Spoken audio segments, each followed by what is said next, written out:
Long before popular culture portrayed vampires as sexy heroes, stories of a monstrous nobility who craved human blood were very much real. Elizabeth Bathory, the notorious Blood Countess, was a 17th century Hungarian noblewoman who systematically murdered numerous young servant girls, not only bathing in, but consuming their blood. The tortures went on.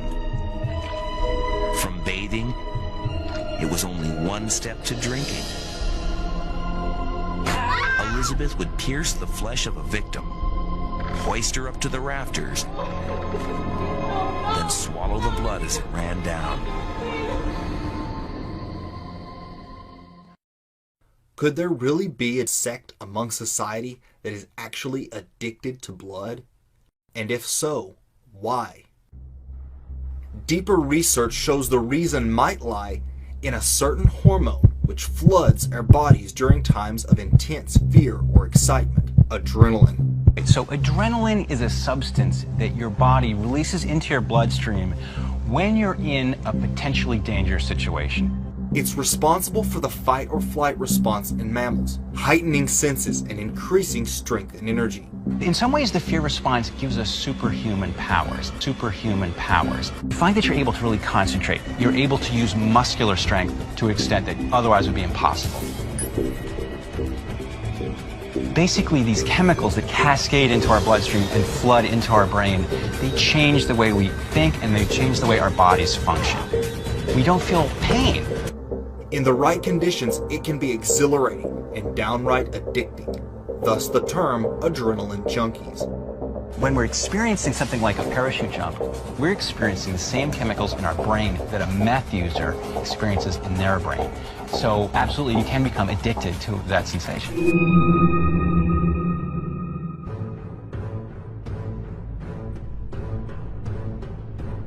Whether human or animal, blood sacrifice has long been part of the rituals of many cultures, and it was discovered that after consuming the fresh adrenaline-saturated blood of a terrified victim, participants would experience a type of high off of the adrenaline, which could include increased senses, hallucinations, and feelings of euphoria, sometimes assigning a supernatural causality to the effects. Eventually, the precise timing was worked out, so that the victim would be killed at the moment the maximum amount of adrenaline had been pumped into the body. This knowledge was passed down through secret societies, ancient mystery schools, and intergenerational satanic cults. When they torture the children, it causes a physical reaction of the endomorphins in your body to just increase because of the terror and the pain. So when the Satanists drink the blood, they actually get like a chemical, a high, like a drug high from the blood of a tortured victim. These entities are feeding off human energy. And one of the things that they do is when they're sacrificing somebody, the people with invisible light, the Satanists and the bloodlines, they'll drink the blood because when the terror reaches a certain point in the ritual, a certain adrenaline goes in the blood, which gives these people a high. I mean, sick is not the word. But on another level, an energetic level, the entities are feeding off the energy coming off of terror and fear. Most satanic sacrifices include some consumption of the blood, and possibly even body parts. Even more disturbingly, some of these groups make a point of preferring the blood of children, believing it to be more potent.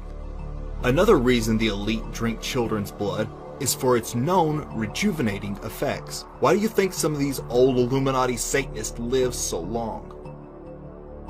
It turns out that drinking children's blood is an anti-aging device. This is just really sick and disgusting, but it's a fact. It's a chemical fact. And if you drink adrenalized children's blood, which is to say you terrorize the child, not just with sodomy, but with torture and with other satanic ritual things. If you adrenalize the child's blood before you kill them and drink their blood, this is a doubly effective anti-aging device. You can also harvest children's bone marrow. So children are being killed for their bone marrow as an anti-aging device for the elite. I don't make this stuff up. It's gone on throughout history. This is not new. Today, many of the satanic elite are addicted to drinking adrenalized blood. Any animal that is tortured at the time of its death secretes all this adrenochrome. And that is this power, it's a drug. It is a drug.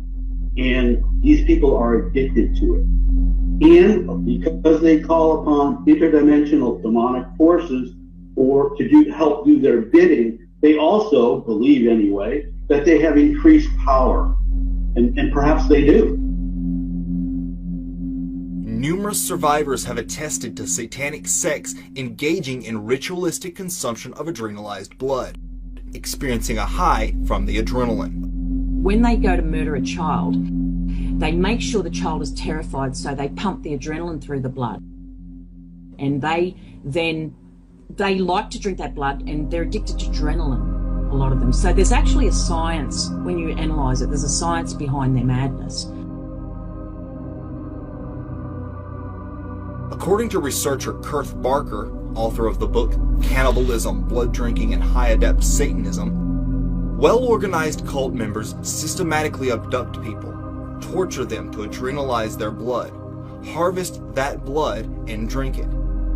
He goes on to state that some professional harvesters acquire adrenalized blood to sell. Pop artists such as Kesha perform mock blood-drinking rituals on stage. Adrenalized blood, however, is not the end. Like other addicts seeking a stronger hit, some prefer the purest, most potent form. Enter adrenochrome, the rumored secret Illuminati drug. Technically, it's a chemical compound produced in the human body when adrenaline oxidizes. It was first mentioned as a recreational drug obtained from a Satanist in Hunter S. Thompson's book Fear and Loathing in Las Vegas. Where'd you get this? Never mind, it's absolutely pure. What kind of monster client have you hooked up with this time? Satanism freak. I think there's only one source for this stuff. The adrenaline gland from a living human body. I know. The guy didn't have any cash to pay me. He offered me human blood, said it would take me higher than I'd ever been in my life. I was kidding. I told him I'd just as soon have an ounce or so of pure adrenochrome. Or maybe just a fresh adrenaline gland to chew on. Some say his account was purely fictional. However, Thompson was an expert at combining fiction with heavy doses of truth. And Thompson certainly would know. He himself has been accused of being involved in snuff film operations for the Illuminati elite. In this raw form, adrenochrome is known to cause extreme hallucinations and feelings of empowerment and euphoria. How is the chemical extracted? A victim is terrorized, either being tortured or knowing they're going to be sacrificed, increasing the amount of adrenaline that is flowing through their body. They are then killed, and the adrenochrome is collected with a syringe from the base of the neck or spinal column.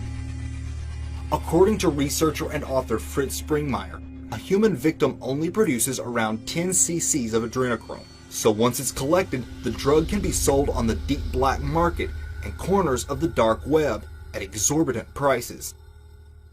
Pop culture has provided strong hints that this secretive drug could be a real thing. In his book A Clockwork Orange, English writer Anthony Burgess listed a substance called adrenochrome as one of the drugs that could be added to his fictional Milk Plus. Stanley Kubrick later chose to make this as a film, and some researchers have speculated it's about adrenochrome. In 1982, British rock band Sisters of Mercy released a song called Adrenochrome, which mentions the mysterious substance several times.